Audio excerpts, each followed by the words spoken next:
आप सभी को राधे राधे और आप सभी का बहुत बहुत स्वागत है मेरी YouTube चैनल ज्ञान धारा में। आज हम जानेंगे श्रावण मास महात्म का 21वां अध्याय। तो बोलिए ओम नमः शिवाय। श्रावण पूर्णिमा पर किए जाने वाले कृत्यों का संक्षिप्त वर्णन तथा रक्षाबंधन की कथा। सनत कुमार बोले, हे दयानिधे, कृपा करके अब आप पौर्णमासी व्रत की विधि कहिए, क्योंकि हे स्वामिन, इसका महात्म सुनने वालों की सर्व इच्छा पूरी होती है। ईश्वर बोले, हे सनत कुमार, इस श्रावण मास में पूर्णिमा तिथि को उत्सर्जन तथा उपाकर्म संपन्न होते हैं। पोष के पूर्णिमा तथा माघ की पूर्णिमा तिथि उत्सर्जन कृत्य के लिए होती है, अथवा उत्सर्जन कृत्य हेतु पोष की प्रतिपदा अथवा माघ की प्रतिपदा तिथि विहित है, अथवा रोहिणी नामक नक्षत्र उत्सर्जन कृत्य के लिए प्रशस्त होता है, अथवा अन्य कालों में भी अपनी अपनी शाखा के अनुसार उत्सर्जन तथा उपाक्रम दोनों का साथ साथ करना उचित माना गया है। अतः श्रावण मास की पूर्णिमा को उत्सर्जन कृत्य प्रशस्त होता है। साथ ही ऋग्वेदियों के लिए उपाकर्मा हेतु श्रवण नक्षत्र होना चाहिए। चतुर्दशी पूर्णिमा अथवा प्रतिपदा तिथि में जिस दिन श्रवण नक्षत्र हो, उसी दिन ऋग्वेदियों को उपाकर्म करना चाहिए। यजुर्वेदियों का उपाकर्म पूर्णिमा में और सामवेदियों का उपाकर्म हस्त नक्षत्र में होना चाहिए। शुक्र तथा गुरु के अस्तकाल में भी सुखपूर्वक उपाकर्म करना चाहिए, किंतु इस काल में इसका प्रारंभ पहले नहीं होना चाहिए, ऐसा शास्त्रविदों का मानना है। ग्रहण तथा संक्रांति के दूषित काल के अनंतर ही इसे करना चाहिए। हस्त नक्षत्र युक्त पंचमी तिथि में अथवा भाद्रपद पूर्णिमा तिथि में उपाकर्म करें। अपने अपने गुह्य सूत्रों के अनुसार उत्सर्जन तथा उपाकर्म करें। अधिक मास आने पर इसे शुद्ध मास में करना चाहिए। ये दोनों कर्म आवश्यक हैं, अतः प्रत्येक वर्ष इन्हें नियम पूर्वक करना चाहिए। उपाकर्म की समाप्ति पर द्विजातियों के विद्यमान रहने पर स्त्रियों को सभा में सभा दीप निवेदन करना चाहिए। उस दीपक को आचार्य ग्रहण करें या किसी अन्य ब्राह्मण को प्रदान करें। दीप की विधि इस प्रकार है। सुवर्ण, चांदी, तांबे के पात्र में सेर भर गेहूं भर कर गेहूं के आटे का दीपक बनाकर उसमें उस दीपक को जलाएं। वह दीपक घी से अथवा तेल से भरा हो और 3 बत्तियों से युक्त हो। दक्षिणा तथा तांबुल सहित उस दीपक को ब्राह्मण को अर्पण करें। दीपक की तथा विप्र की विधिवत पूजा करके निम्न मंत्र बोलें। स दक्षिणः स तांबुलः सभा दीपोय मुक्तम अर्पितो देवदेवस्य मम संतु मनोरथा। दक्षिणा तथा तांबुल से युक्त यह उत्तम सभादीप मैंने देवाधिदेव को निवेदित किया है। मेरे मनोरथ पूर्ण हो। सभादीप प्रदान करने से पुत्र पौत्र आदि से युक्त कुल उज्ज्वलता को प्राप्त होता है और यश के साथ निरंतर बढ़ता है। इसे करने वाली स्त्री दूसरे जन्म में देवांगनाओं के समान रूप प्राप्त करती है। वह स्त्री सौभाग्यवती हो जाती है और अपने पति की प्रिय पात्र होती है। इस प्रकार 5 वर्ष करने के बाद उद्यापन करें और अपने सामर्थ्य के अनुसार भक्ति पूर्वक दक्षिणा देनी चाहिए। हे सनत कुमार, यह मैंने आपसे सभादीप का शुभ महात्म कह दिया। उसी रात्रि में श्रवणाकर्म का कराना बताया गया है।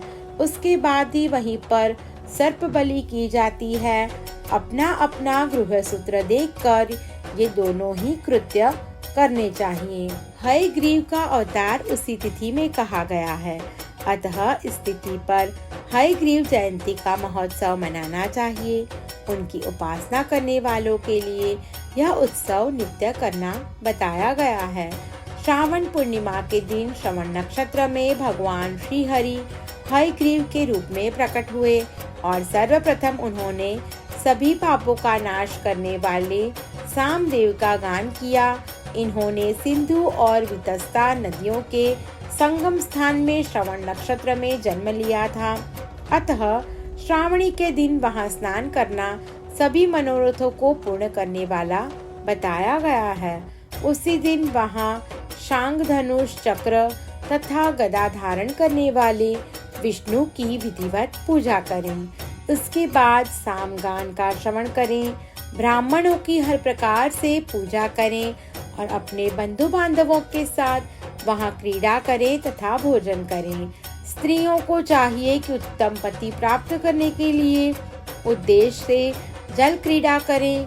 उस दिन अपने अपने देश में तथा घर में इस महोत्सव को मनाना चाहिए तथा हयग्रीव की पूजा करनी चाहिए और उनके मंत्र का जाप करना चाहिए। यह मंत्र इस प्रकार है: आदि में प्रणव तथा उसके बाद नमः शब्द लगाकर बाद में भगवते धर्माय जोड़कर उसके भी बाद आत्मविशोधन शब्द की चतुर्थी विभक्ति आत्मविशोधनाय लगानी चाहिए। पुनः अंत में नमः शब्द प्रयुक्त करने से 18 अक्षरों वाला ओम नमो भगवते धर्माय आत्मविशोधनाय नमः मंत्र बनता है। यह मंत्र सभी सिद्धियां प्रदान करने वाला और 6 प्रयोगों को सिद्ध करने वाला है। इस मंत्र का पुरस्चरण 18 लाख अथवा 18,000 जप का है। कलयुग में इसका पुरस्चरण इससे भी 4 गुना जप से होना चाहिए। इस प्रकार करने पर हयग्रीव प्रसन्न होकर उत्तम वांछित फल प्रदान करते हैं। इसी पूर्णिमा के दिन रक्षाबंधन मनाया जाता है, जो सभी रोगों को दूर करने वाला तथा सभी अशुभों का नाश करने वाला है। हे मुनि श्रेष्ठ, इसी प्रसंग में एक प्राचीन इतिहास सुनिए। इंद्र की विजय प्राप्ति के लिए इंद्राणी ने जो किया था उसे मैं बता रहा हूँ। पूर्व काल में 12 वर्षों तक देवासुर संग्राम होता रहा। तब इंद्र को थका हुआ देखकर देवी इंद्राणी ने उन सुरेंद्र से कहा, हे देव, आज चतुर्दशी का दिन है। प्रातः होने पर सब ठीक हो जाएगा। मैं रक्षाबंधन अनुष्ठान करूंगी, उससे आप अजय हो जाओगे। और तब ऐसा कहकर इंद्राणी ने पूर्णमासी के दिन मंगल कार्य संपन्न करके इंद्र के दाहिने हाथ में आनंददायक रक्षा बांध दी। उसके बाद ब्राह्मणों के द्वारा स्वस्तन किए गए तथा रक्षाबंधन से युक्त इंद्र ने दानव सेना पर आक्रमण किया और क्षण भर में उसे जीत लिया। इस प्रकार विजयी होकर इंद्र तीनों लोकों में पुनः प्रतापवान हो गए।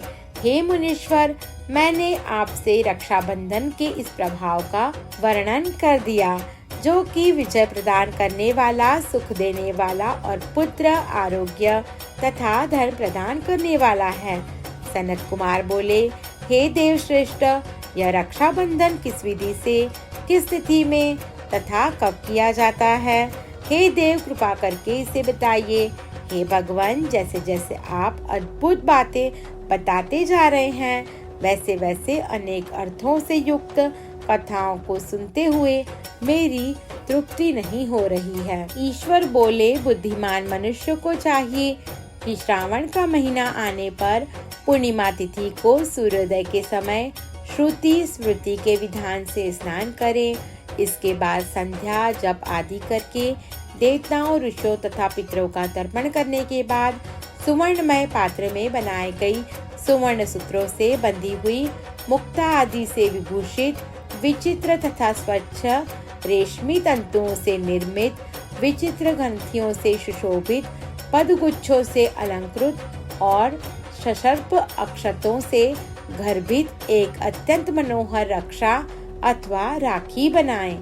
इसके बाद कलश स्थापना करके उसके ऊपर पूर्ण पात्र रखें और पुनः उस पर रक्षा को स्थापित कर दें।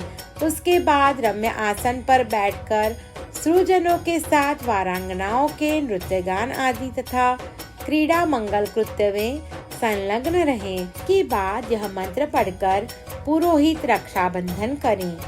ये न बद्धो बलि राजा दानवेंद्रो महाबलः तेन त्वामनुपदनामि रक्षे माचल माचल। जिस बंधन से महान बल से संपन्न दानवों के पति राजा बलि बांधे गए थे, उसी से मैं आपको बांधता हूँ। हे रक्षे, चलायमान मत हो। ब्राह्मणों, क्षत्रियों, वैश्यों, शूद्रों तथा अन्य मनुष्यों को चाहिए कि यत्नपूर्वक ब्राह्मणों की पूजा करके रक्षाबंधन करें। जो इस विधि से रक्षाबंधन करता है वह सभी दोषों से रहित होकर वर्ष पर्यंत सुखी रहता है। विधान को जानने वाला जो मनुष्य शुद्ध श्रावण मास में इस रक्षाबंधन अनुष्ठान को करता है वह पुत्रों तथा सूरजनों के सहित एक वर्ष पर अत्यंत सुख से रहता है। उत्तम व्रत करने वालों को चाहिए कि भद्रा में रक्षाबंधन न करें, क्योंकि भद्रा में बांधी गई रक्षा विपरीत फल देने वाली होती है। इस प्रकार श्री स्कंद पुराण के अंतर्गत ईश्वर सनत कुमार संवाद में श्रावण मास महात्म में उपाकर्मोत्सर्जन, श्रवणा कर्म, सर्प बलि, सभादीप, यग्रीव जयंती, रक्षाबंधन विधि कथन नामक 21वां अध्याय पूर्ण हुआ। ओम नमः शिवाय। आप सभी को मेरी ये वीडियो पसंद आई हो तो मेरा YouTube चैनल ज्ञान धारा को लाइक, शेयर और सब्सक्राइब करना ना भूलें। धन्यवाद।